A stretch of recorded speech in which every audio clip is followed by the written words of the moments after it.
Welcome to the Old Souls and Seekers podcast, brought to you by Satori Prime. If you're anything like us, you've been around and around the personal development and mindset block quite a few times. You've read the books, watched the videos, attended the seminars, and even worked with a coach or two, and yet you still find yourself searching for more. You may even feel stuck or that you should be farther along than where you are right now. And after doing over a decade of mindset work, we've come to this realization. Mindset work is like a small hit of dopamine that distracts you from your true work. You get these little hits of feeling better, only to be met with the same underlying conditions and patterns over and over again. Now, mindset was an important part of your evolution as well as ours, but it hits a plateau, and now you find yourself ready for that deeper layer of growth and expansion. If you're listening to this podcast, then you're ready to get off that Ferris wheel. This podcast is only for those that are ready to dive deep and do the real inner healing work. For those that are ready to move past more information into actual experiences. If you're looking for more understanding, then you've come to the wrong place. This is a home for old souls ready to fully embrace and remember who they truly are. Ready to make a profound difference in their lives and in the lives of others. So welcome home, dear one. We're excited to be part of your journey.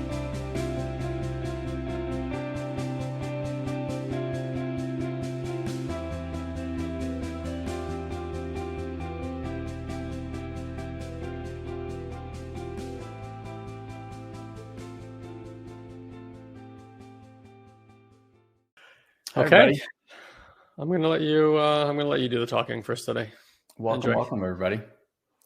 Good to have you. I see a lot of people who have been in our community for quite some time. Geez, Ian, Ritu, both our coaches. Veronique, also a coach of ours. Jane, hi again, and Do, hi again, and W. Jennifer Richardson might be a new name. She might be new to the mix. Well, in any event, welcome everybody. Welcome to our Tuesday tune-ups. Let me actually turn on the light. We got some other new people. Barbara and on Eva. They keep coming in. Here. Oh, Rachel Yellman. Look at you. Coming back. Love it. Love it. I love that this community keeps bringing people back and people keep showing up to these calls. These calls, by the way, if you are new to Satori Prime, these we call Tuesday tune-ups. Basically, it's a conversation that Guy and I have. We do our best in a 60-ish minute window to give you the best of who we are, what we're up to, and most importantly, the ideology and kind of the teachings that you can expect to get when you join some of our ongoing programs. We can talk about later how you can figure out what might be the best option for you. I'll save that for a little bit down the road. But yeah, at the end of the day, we do these for free. You can come and join them anytime you like, regardless of whether you're one of our coaches already or just starting out. These should be really, really, our intention is to obviously have them be impactful conversations to give you an ideology of what we're about and what we find to be important. At any stage of our lives, we can share here, things that are going personally in our lives, things that we're just noticing in human nature, or mostly it just keeps coming back to, what works for Guy and I over and over and over on a daily basis. And we really like to keep things as simple as possible. So, and generalized community gathering, just to get the family, get the mishpucha together. Get the mishpucha together. You just reminded me yesterday, we were watching the new Curb Your Enthusiasm, and he said some word, and I was like, what does that mean? And Fanny goes to me, I don't know, it's a Yiddish word. I'm not really sure what it means. I was like, thank you for the no explanation. I already knew it was a Yiddish word, and I just was looking for the definite, like what it actually means. She's like, oh, it's a Yiddish word, and I'm not really sure what it means. I was like, thank you. I got that far on my own. That sounds like Chinese to me. I just don't know what it means. So mishpucha is a family. Hebrew word that comes from the word mishpacha, which means family. So that's what Guy was saying. We'd like to get those here too. Just a general gist about who we are. We are passionate, and I mean like insanely, wildly passionate about personal development, human development, and I would even say like human potential is something that Guy and I have really dedicated over 2 decades to doing. And by dedicating that, I mean, we have spent over 21 years, day in, day out, learning, practicing, finding new teachings, finding old teachings, creating something that is, I believe, wholly kind of our own. We've spent over $1 million on our education over the last 2+ decades. And so what you're coming to get here and hopefully dive deeper into is we have one thing that we've always looked for: what works and what works the fastest and continuously the best. And this worked for even people that have known us for many, many years. And for those of you even that like have watched MMI, our Millionaire Mind Intensive videos, that was quite a few years back. And Guy and I are very, very different today and focus on different things today. And while that education is amazing and foundational to everything that we do here, you're always going to get the latest and most effective things when you come and work with us. So that's the intention of these calls. That's a little bit about us and who we are. Is there something specific, Broski, that you wanted to bring through? I know you were kind of, I actually really enjoy, I know you've probably shared it a few times on different calls, but I've actually really enjoyed listening to what just transpired in your life. I just think it's like really raw and vulnerable. And yeah, I can share about that. It's a I don't want to say challenge, but if the raw emotion is there, it'll be there. If it's not, it's not. But it's like when you recreate the story, 3-4 times, you're not going to shed a tear every single time. Sure. But you never know. You never know. You never know. Yeah, we were on a call, which call? Oh, for a totally different community that we host calls for, and I shared it on there. And it was just like this like raw thing. And I just as a context for what I'm about to share, it's, for me, sometimes you want to like hold back, right? You want to say, hey, look, we've been doing this work 21 years. Everything's great. And life never has any challenges anymore. I'm just a beautiful human being across the board, through and through, no matter what situation arises, kids screaming, whatever, someone attacking you, no problem. Peace. I'm like Wonder Woman, just, like bullets flying, but I'm just ricocheting. I'm no big deal. And I think for me, I can't do that. I have a tough time with any teacher that's not really raw. I mean, again, Ilan and I have worked with so many teachers over the years, and like everyone has something. And it's funny because everyone has not just something, but they have like a major something. It's never, because at the end of the day, we're all exhibitions living our lives based on certain really entangled patterns in our system. And regardless of how much work you do or how much you want out of it, it seems to be from like a soul energetic perspective that we all are given this very specific lens to view life through. And ultimately changing that lens is not easy. You can, it's like if you have a fisheye lens, right? Depending on which angle you look at the lens through, or like if you have a funky mirror, depending on the angle and change, you are going to see something different, but it's still the same mirror and it's still the same lens. And so, there is a lens that I've seen my life through, that I've experienced the world through. P.S. This continued on last night. The story I'm about to tell continued into last night as well, because we sat down again, had a little debrief about it, and like this whole other thing kicked up about it and got super intense again for about an hour and a half. Wow. And like my wife and I were sitting there, we're like, how did 90 minutes just pass by?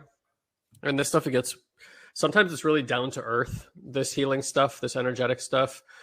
But like for those of you guys who've been in like the Colombian jungle with us and you've drank, ayahuasca with us, like how weird this stuff can get. And then so like in my healing work these days, sometimes things get really strange. Like it gets so weird. But for me, as a little bit of context, like I have, for whatever reason, and I think this is past life stuff, there's been a lot of intensity in my life through and through. intense challenges, really intense experiences with things like ayahuasca, a lot of intense life circumstances. And there's like a part of me that knows, again, that it's just the lens that I look at life through, like over dramatizes or creates intensity. And there is something about living through really intense things that I finally, there's like a negative pleasure there in my system. Oh, like, look, it's really, really hard. And watch me carry all these bricks and watch me get impaled and like my arm fall off. But like, I'll make it to the finish line. And so like, there's this weird thing in my system that wants like acknowledgement for like working really hard, or, you know, things being really hard in my life. But a lot of it is weirdly unexplainable. Like the visions I get, you know, things I've had to endure internally, and maybe some of you guys have this too. And sometimes it creates a lot of confusion, because you want to, you know, when we're looking at like healing work, when we're looking at mindset work, we're always thinking, well, what happened in my life that brought this on? Why do I act this way? Why do I feel this way? And sometimes I have difficulty in understanding exactly why I have these feelings in my body or these particular experiences that come forward. I certainly can see a pattern of, not like most of you guys, not being supported as a child in the way that I probably needed to be. For example, I have a 5-year-old at home. I would say all children are sensitive, right? But with varying degrees of sensitivity. My oldest one is an extremely sensitive boy. I mean, like, wildly sensitive. He's very intuitive. One of the most emotionally attuned human beings I have ever come across in my entire life. His capacities, like you sometimes forget you're sitting with a child, because his capacities seem to be so incredible, and how he communicates about things. It's extremely advanced for a 5-year-old. And so I had this experience with my wife. So again, just kind of creating context here. I had this experience with my wife the other day. I'm sure some of you guys have had this experience too. We were on our way to a wine region here in California, which is only a half an hour from where I live. It's not Napa Valley, but let's call it like an up and coming, one day, maybe a kind of Napa Valley experience. But nonetheless, there's like 60 wineries in this area. Very beautiful. And we're going up there. And my son had just gotten a haircut. And his hair had, up until this moment, we'd actually let it grown out quite a bit. And he looked like a Beatle from the 1960s, if you guys can imagine that. And when we get him a haircut, we cut it pretty short, just because his hair grows so damn long. If we didn't do that, he'd get a haircut like every 30 days or so. So anyway, he comes out. He looks adorable. He's a beautiful kid, this way or that way. So I really don't care. Long hair, short hair, but I'm always sad one way or the other. When it gets short, I'm sad. When it gets too long, because I like it both ways. I'm very conflicted about which hairstyle he should have. And so he gets in the car, and we're kind of, he's 5 years old, so you want to make him feel good about himself, and that he's handsome, and we love him, and all this kind of stuff. And I'm looking in the rear view mirror, and I see his face, and like, his face has been like shaggy, like kind of covered. And when he's open, he's got this very beautiful, like smiley, expressive face. And like, so I'm looking at his face, and I say out loud, I got to get used to your face again. So my wife kind of like taps me, and to like not say what I just said, and proceeds to say that she's like protecting him because she's afraid that he's gonna, take the words as if like, that doesn't. There was something wrong with his face. Like something's wrong with his face, which again, there's some validity to that, but like the energy from where I was coming from was this like, beautiful kind of heartfelt, I love you, and I'm just getting used to your face again. And I hated that comment. I mean, like, it fucking hit something in my system. Innocuous comment. Her comment. Her comment. Yeah, her comment about like, I heard I'm protecting my child, which made me feel like protecting him from me. Like this big bad monster is in the car who this like, sensitive child needs protection from. And it just hit something in my system. Right. And so like I get very irritated very fast. And again, there's a history here of like me having these experiences with my wife where I feel, I'm not saying this is real, that I feel like she's like taking kind of what I perceive as a beautiful moment and like kind of twisting the reality and making it to something that's like kind of nasty. And then I have to look at myself and I'm like, was I just being nasty without knowing that I'm being nasty? Like really, it like confuses my system. It begins to frustrate it, this, that, or the other. So I get really snarky in the car, very upset about this whole situation. And it just doesn't let up. Like I'm in this snarky ass, pissed off mood for like 4 straight hours from this. And it seems, again, really innocuous. And there's a part of me that knows, I'm like, this is such an overreaction, this, that, the other. Okay. So hopefully you guys can relate to this. Life, right? This kind of stuff happens. So we just kind of bypass it. There's a little bit of like unpleasant energy through most of the day, but most of the day is kind of pleasant, spending time with our friends. But when nighttime rolls around, our agreement is that it doesn't work to have these conversations in front of the children, especially if they like boil over into something kind of nasty. So we said we'd talk about it at night. And when night rolled around, I honestly didn't even want to talk about it. I was like, this is going to go nowhere. We've been here before, yada, yada, yada. I feel really shut down at this point in time. I'm just like, whatever. Her opinion matters. Mine don't matter. Move on, right? So I kind of say all this stuff. And I'm really speaking from this part of me that's very hurt. And my wife, to her accreditation, I mean, truly, like when we had a conversation yesterday about it, had mentioned her experience with receiving what I was saying, because I wasn't being very kind when I was saying the things I was saying. I was like, doing what most of us do when we're upset. We're like pointing the finger. I'm so tired of this shit. Why do we keep doing this? Et cetera, et cetera. And to her credit, like she did not get hooked into any of this. Todd, this was just 2 days ago. This was like Saturday night.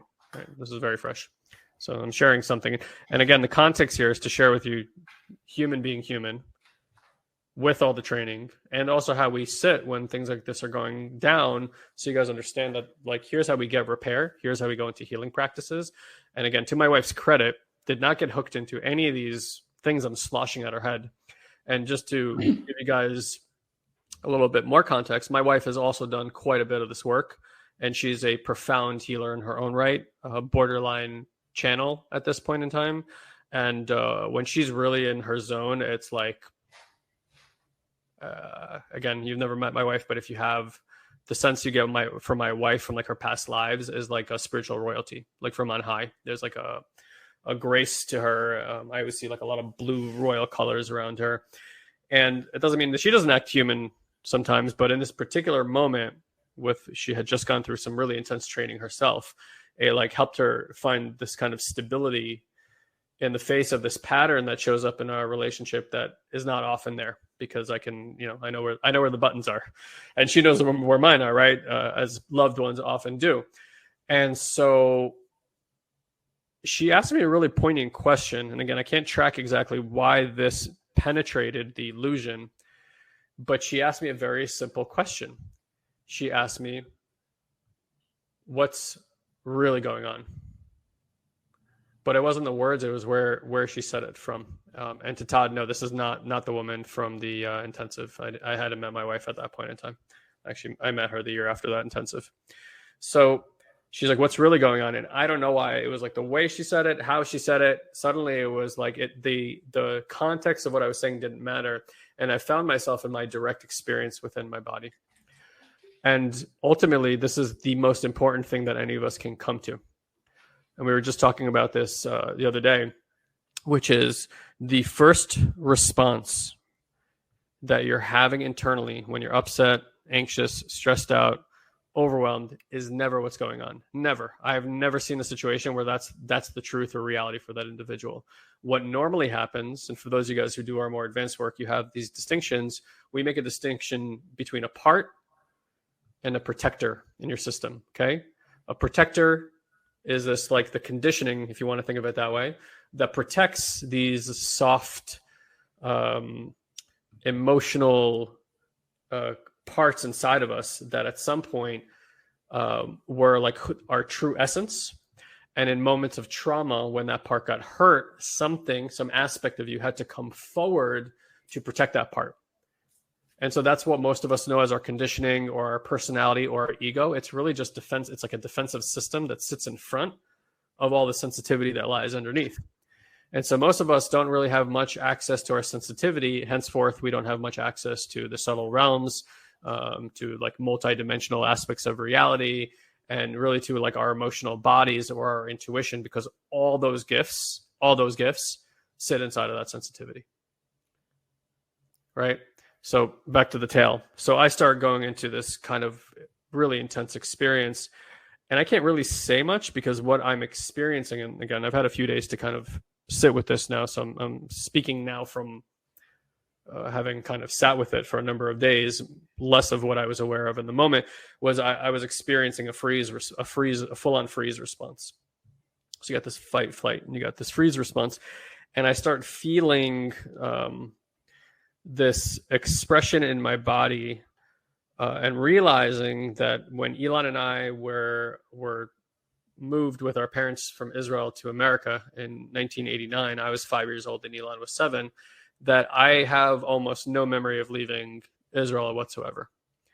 And my wife is pointing at that what she's feeling is that the level of sensitivity that I had as a boy is equal to our son's level of sensitivity. And I start kind of looking through the lens of my son, what it would have been like for him to be taken away from his family, and start feeling probably some of the pain, that I had experienced at that age, because we were taken, obviously it wasn't our choice to do that, and what that must have been like. And I do remember some stuff from like the years following that, and some of the challenges that I certainly had. I imagine Ilan did as well. And like the pain and ruptures that caused, and how it felt to have people very close to you and your family so far away. And so I spent like the next hour kind of doing what happens in healing experiences, which is feeling the raw emotion inside of the body, crying quite a bit. And then what you find is there's this, we talk a lot about this in our work, there's like a seesawing that happens in systems when you're doing healing work. So usually, I loved how you said it, bro, yesterday. Maybe you can recreate that. The heart emotion first. You gave it these 3 things. I thought it was really beautifully articulated. Do you remember? Yeah. So whenever you're dealing with, we were talking to our coaches at the time, I think, but what basically there's like a stage. So when someone's reacting to something in the beginning, there's always like a hard emotion that comes out, and the hard emotion is self-defense structure. So it could be anger, frustration, things like that. That's it's like a tough, hard, not hard emotion.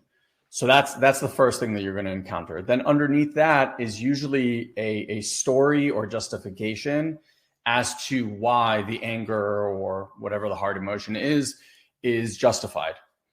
And if you're trying to deal with someone at the hard emotion level, or even at the story level, you're not actually touching what's under there. And so what Guy was even just voicing right now is, when she touched him and made him aware of that,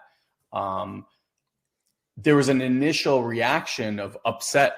Like he was upset, like, why are you making me wrong? Or why do you think I'm this like bad person for our son? Right? Like that initial charge. So then there's the underneath that, and then underneath that, like 3 layers deep now, that's the hurt one. The one who was made wrong or embarrassed or made sad or abandoned or, just lost in some way, dropped in some way. And so for us as coaches, what we're always looking to do is we're always looking to support that one, the hurt one. Right? The misattuned one, the one that was, dropped in one way, shape, or form. Yeah. Thank you for that. So it's really, really good. So I love that. I love that map.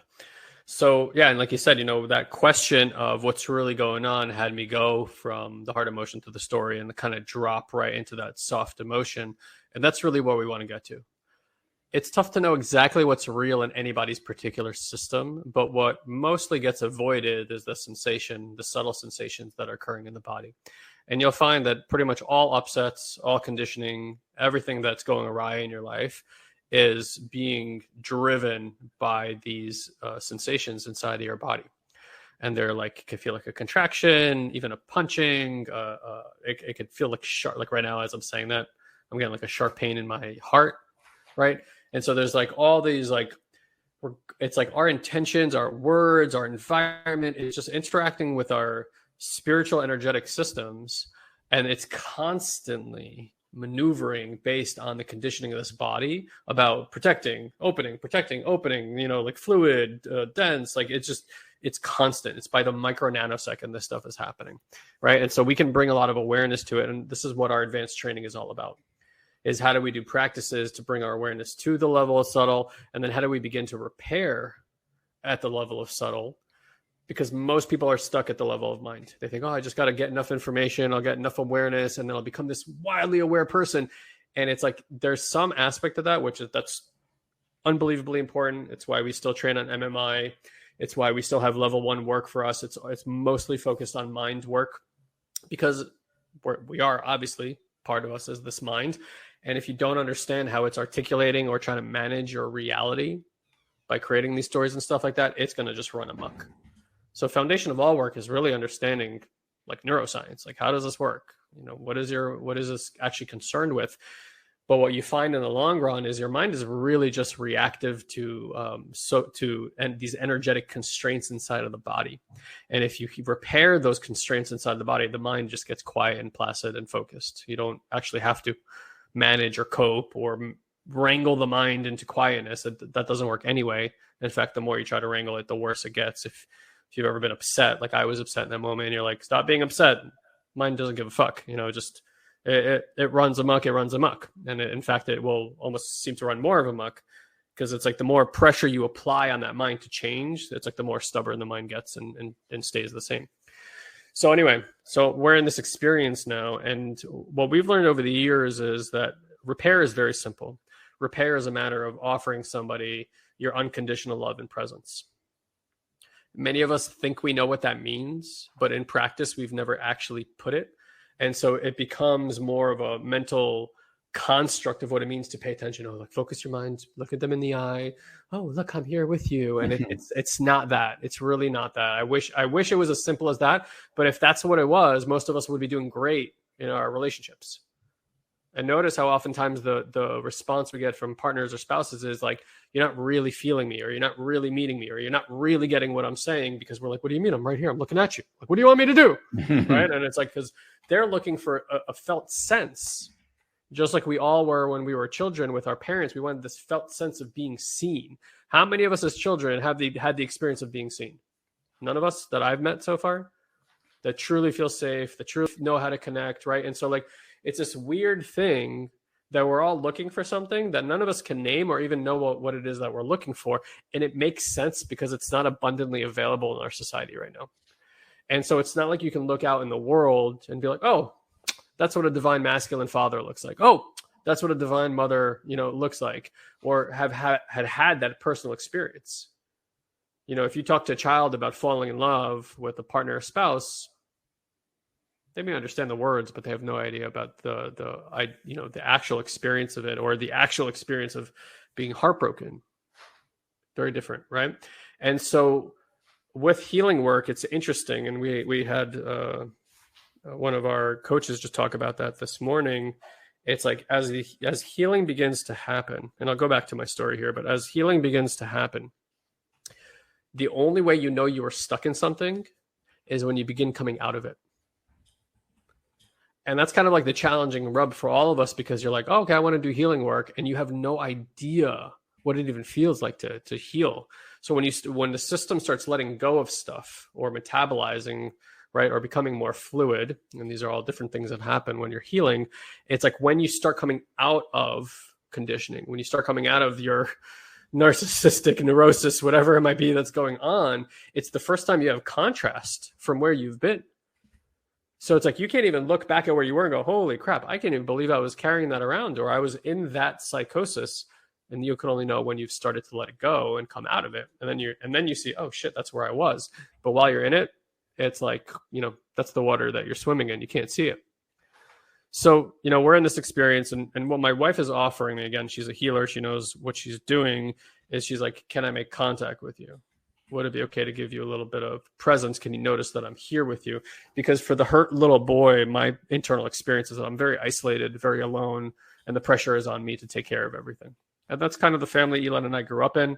And on the surface, it looks really great because you get two boys who are highly independent, who know how to take care of themselves, and who don't need much from this world at all, right? And that's how we've grown our business. That's why we're leaders in many capacities. That's why we know how to take action. And all of that on the surface looks really, really healthy until you dig underneath and what's sourcing those actions. And you realize these two kids are terrified because of stuff happened in their childhood, Ilan in different ways than me. They're, scared and terrified and are constantly taking action in their lives and their relationships and their business, around their money, around their health, to try to like outwit this fear, to try to create a life that protects them from experiencing the depth of this deprivation that we probably experience as children from, what we really needed as children, the type of attunement and emotional connection that we really needed. And so in that moment where somebody's sitting there with you, and again, this is what we teach and what we practice here as I think level of community, why it's so effective, because we have so many people working on this together, is how to offer people that connection. And in finding that connection with my wife, even if it's just like peeking out from an itty bitty hole and just like seeing somebody there, through awareness, the emotions start to fly very strongly. Because it's like this, it's like relief to that part. It's like it's been in some deep, dark cave without food or water for 35 years. And then suddenly somebody walks in with a candle and like a bottle of water and a morsel of food, like the relief and the grief that can start moving through the body, if you can imagine, is what's intense. And this is like, really core stuff to my perception of reality and my experience in this world.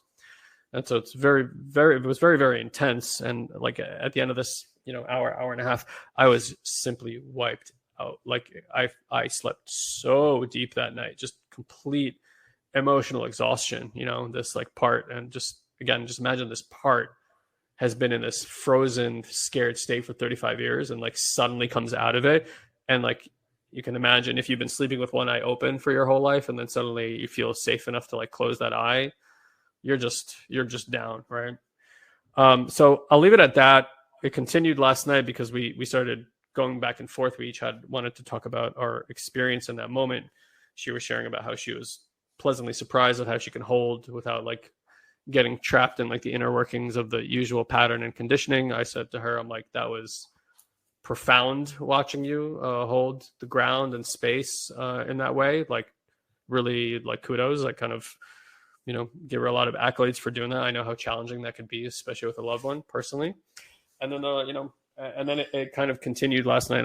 I found more threads and kind of this like really dark part that has been hanging on to my system for a very long time. And so, look, I can't tell you, nor do I believe that any of us need to be going through these kind of experiences for trying to get towards some kind of resolution. I know that's a little bit sad to say maybe in some respects, but I actually mean it in a really positive way. And I hope that this saves you an immense amount of time. I don't believe that you can do any sort of mindset work or healing work with the intention of having something that's been around in your life for a really long time be fully resolved. Can things fully resolve? Probably. But it's like no matter how much resolution you get, the probability that you're never going to be triggered again in that way for the rest of your life, to me, again, after all this time working with so many people, seems highly improbable. Highly improbable. Are you growing your capacity? 100%. Are you able to sit in more peace and groundedness for longer periods of time without having so many triggers? 100%. I mean, like from 10 years ago, from 5 years ago, of like, when people drive down the highway and do the stuff they do on the highway, like I can't remember the last time I got upset at anybody while driving, right? It's just like could somebody do something crazy that would trigger me? Absolutely. But like today I drive, I'm like, I'm calm as a Hindu cow driving down the highway. So like in many respects of my life, and that's what there's always to point to. And what my wife always reminds me, because when these moments happen, it's like kind of natural to just get hard on yourself and be like, fuck, like, God damn it. How much goddamn work do I need to do for this? And I get trapped in that human stuff too. But if I can take a step back and I can acknowledge what it takes today to be triggered, if I can acknowledge my desire and willingness to sit with difficult sensations and emotions and mindsets and just be with them without having to beat myself up and knock myself over the head, and just really acknowledge, hey, like there was so much patience and grace this time while that was happening. That's huge. That is life-changing. Relationship changing, business changing, health changing. I mean, like, you name it, right? And so maybe one of the conclusions you can take away from this is, number one, we're all human. You're gonna get in your stuff once in a while. It's gonna happen. Okay. And hopefully by me sharing that, the reason I always share this stuff is because I want you to know that we're still human, and doing this work should not dehumanize you. In fact, it should make you more human than you've ever been before. Yeah. My main goal for everybody would be, go be the child you were always meant to be. Go back and be the sensitive child that you were born to be. And if you had a world and caregivers and society that was perfectly attuned to you, and you didn't have to create a reason and a personality and wear a mask to make yourself feel safe in this world, you would have remained that sensitive little child who believed in awe and believed in magic and believed in the wonder. And so your life would be full of magic and wonder and awe. It would have never conditioned that out of yourself. And it doesn't mean that's what reality is, but to a child, that is what reality is. So when the awe and the imagination and all that stuff goes away, we can say that's a matter of conditioning. We think, oh, that's because you become an adult. I don't buy that. I think we beat that out of children. We make it not okay to be that way. You got to get into this adult world. You got to put childhood things away. I wish I still had childhood things. I wish I still saw the world the way that my son sees the world. And so the work is not about adding more intelligence or more wisdom or overcoming or manipulating it. It's really about subtracting. It's really about removing all the junk, all the conditioning, and all the crap that you picked up along the way, and learning how to put that stuff down so that the child can feel safe enough to come forward and express that which they truly are, that which you truly are, that which all of us are. We all just wanted to be children that were fully accepted just as we were, without having to maneuver or manipulate or conform our bodies and our minds and our energy and our emotion to some world that dictated what you had to do to protect and survive in this world. And I truly believe that's the world that we're moving towards, because that's what consciousness does. As far as I can tell, as far as Ilan can tell, the byproduct of doing work like this is always more compassion for yourself and other people, more well-being, more connection, more love. And I think that fundamentally, if you have people who live in those states, inevitability of changing the world, right? So of course I could share more about what happened the night before, but I'll leave it at that for now. And I hope that there are good and profound lessons for you there. I hope it kind of takes the pressure off. Guys, you're not here to resolve things. You're here to learn how to love every aspect of yourself, every part, every protector, every little micro nuance, subtle thing that arises in your life is requesting your attuned presence and unconditional love. And when every aspect of yourself can come forward and express in this way, so too the gifts of that part of you and the protector can come forward as well. Because anger by itself inherently is nothing wrong with it. Anger is only bad. It's not even bad. Anger is only what it is in our society when it's distorted and where it's coming from a place of feeling unsafe. But if you were like in trouble and you needed to find anger in order to protect yourself, it would be very appropriate to have anger arise. That energy is also the energy of truth. It's also the energy of charisma, right? It's also the energy of like knowing what you fucking want. And those are really important gift aspects that if we didn't have anger, you also wouldn't have contact with those qualities as well. And so there's nothing wrong with any inherent quality. We always just want to say, hey, is this in distortion or is this coming from a clean place? And you guys have all been in enough relationships in your life to know you can feel the difference when somebody is coming in contact with you and representing themselves and communicating with you, and it feels clean versus they say, and it's coming from what may feel like a sort of manipulation. another way of saying it's just distorted due to whatever conditioning that person has. It's not their fault that they're doing that. That's just, it's survival in that moment, basically, even at like these like nuanced micro responses that people have. And so it's like all of that we gets to be received in love. And the more love we bring to it, the more conditional, the more presence we can give it to it, this stuff gets cleaned up. It's just how the network of reality kind of works. It cleans itself up when we bring our presence to it. Yeah, beautifully shared. And one of the things that I want to just offer everyone here, and I think this is what Guy is like ultimately pointing to, is the more you do this kind of work, it doesn't stop life from coming at you. Like life is going to keep coming at you, right? What it does though is it gives you the ability to be with the roller coaster that is inevitably coming. You're never going to get your life to a place where everything is just going to be going like this, ever. And if you're under this delusion that this is the game that you're playing, let me be the first to pop your bubble. It's not fucking coming, and it's not happening.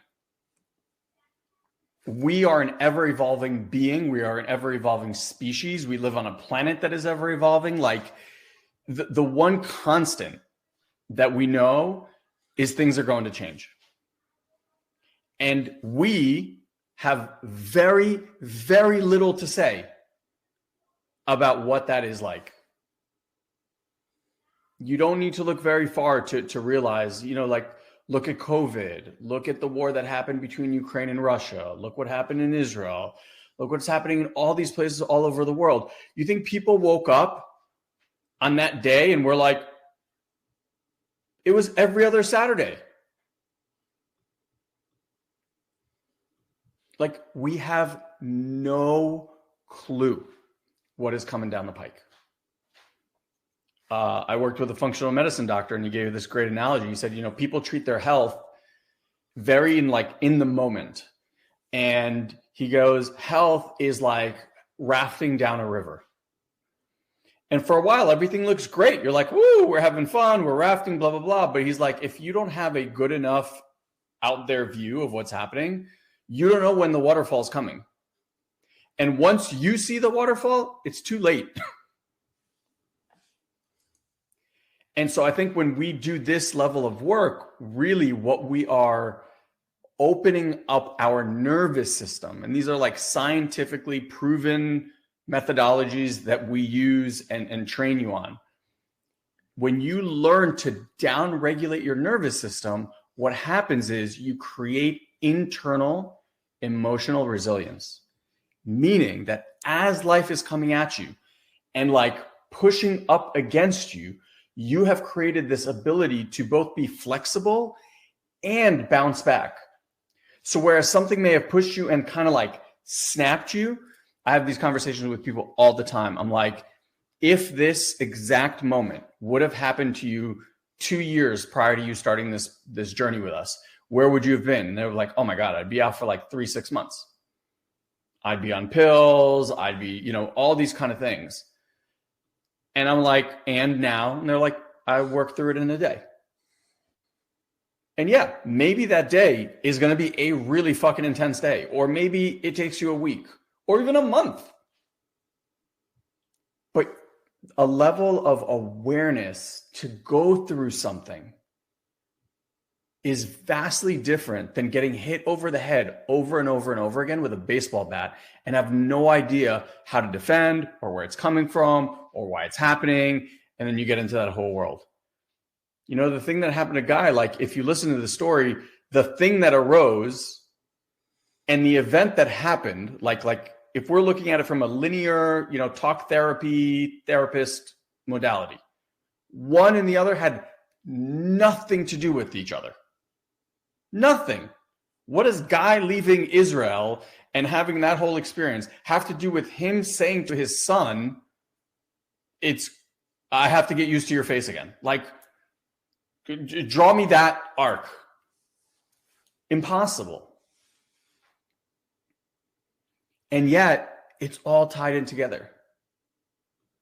People come to us and they're like, I really want to work on my career. I'm like, okay, let's start with that. But here's the thing. You work on your career, that's working on your health. That's working on your relationship. That's working on your self-love. That's working. There is no, I want to work on this. It's all the same. It's all one big mishmash of intertwined things. And so when we learn to shift these things internally, it really, like, it just makes life so much more fluid and so much more effortless. And I don't know about you, like, I'm not a big journal guy. I stopped taking notes really, really early on in my personal development courses career, because I realized, like, I sit there and I'm very intent and I take all these notes and blah, blah, blah.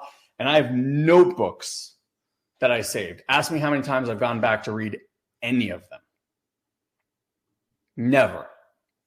You know when I opened them? When we moved out of our house in New City to move down to Boca, and I found all the notebooks and trappers and all that stuff and all the notes and all the things that I saved.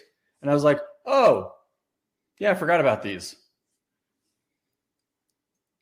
And so because of that, to me, what I'm looking for is I'm looking for things that work on me instead of me having to recall and work on all the time. So all these processes where people are like, okay, if you're in this situation, stop and ask yourself this question. And then if you answer this, ask yourself that question. And then by the time you get to step 3, you're like, what the fuck was step 3? Where's my notebook? And now what? You missed the plot.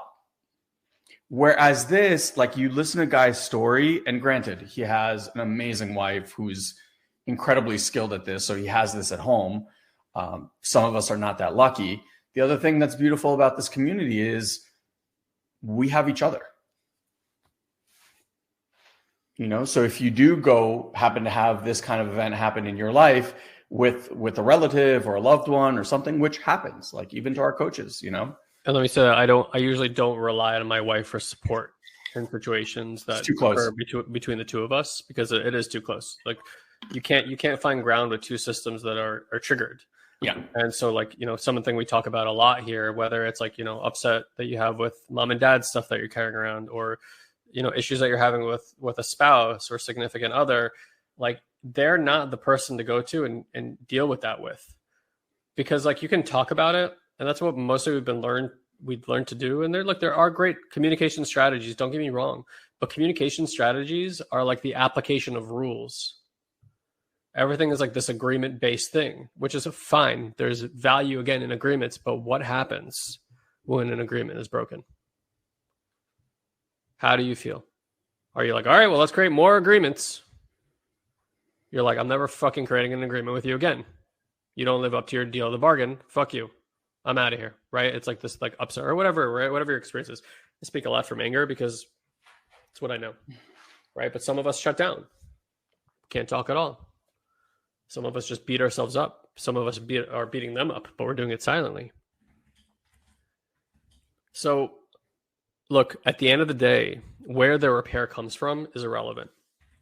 If mom and dad can't give you the attunement that you sought, whether they're alive or whether they passed already, don't do that with them. That was the biggest mistake I made for 15 years with trying to work on my relationship with my dad, which was a very contentious relationship off and on for many years. Dare I say, even violent at times, both emotionally and physically. I was like, I always just wanted to and I desperately wanted to repair stuff with my dad. Always wanted to have this, I just wanted a relationship where I can be around my dad and feel totally relaxed, just calm, receiving him receiving me. Right. I think we all want that. And then we seek that through accomplishment, unfortunately. But look what I've done. Oh, am I enough now? It's never enough. Then you start getting a lot of names after a lot of letters after your name. It's still not enough. Because there's something in the system desires, again, that we don't really know what to call it. We can't quite put our finger on it. Science has all these very fancy terminology, like attachment systems and stuff like this, but it's irrelevant. Who cares what it's called? As a child, you desperately are seeking a certain type of connection and attunement from mom and dad. Here's the thing. You can go get that attunement. You can go get that connection. You just can't get it from them, because if they were able to offer it to you, they would have offered it by now. And in the same token, they didn't grow up in a house where it was offered to them. So it wasn't like they have a template. It wasn't like they were taught how to do that. And so this is what ends up happening in our society.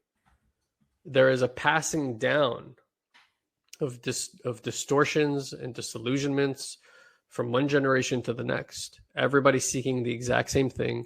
Everybody feeling not full, despair, not connected with, not understood, not seen. And then you have children, and it's the only thing you know how to do is to respond to the children the way that you were responded to when you were a child. Every parent knows this intuitively. It's like, there I am doing the thing I promised myself I would never do. Because when you were a kid and that was done to you, you said, I'm never going to do that to my children. And then guess what happens? You knee-jerk response yourself into that, because that's what's inside of your nervous system. That's what's hardwired in for when you're 1, 2, 3, 4, 5, 6, 7 years old. You can't help yourself, and it's not your fault. And it's not mom and dad's fault or your spouse's fault or anybody else's fault, although our disillusionment and our distortions will make a strong case that it's them doing it to you, that the world is doing it to you, and that life is unfair, and yada, yada, yada, yada, yada. And it's very compelling. It's very seductive, and it's highly manipulative. And at the highest level of our society, they know that, and they take advantage of that constantly, making the masses do things that are completely against their interest over and over again. So again, the thing here is it's really important, and it's one of the reasons that we beyond the programs themselves, we're telling you right now, one of the biggest benefits of being here and doing this work, again, beyond your interpersonal work, is that there's a community structure. How many of you guys here who are in the chat box, at least for the new people to get a sense of it, it's like, that one of the main reasons you made so much headway in your personal development and your healing practices is simply based on the fact that there is a community of people who are supporting each other every single day to get that presence and get that attunement that you've been seeking your entire life. Yes or no in the chat box? And I'm sure a lot of people are going to say yes right now. And so to you guys who are newer to this, know that the major benefit here is you're plugging in to a global network of people doing this work who are coming to or already have this level of awareness.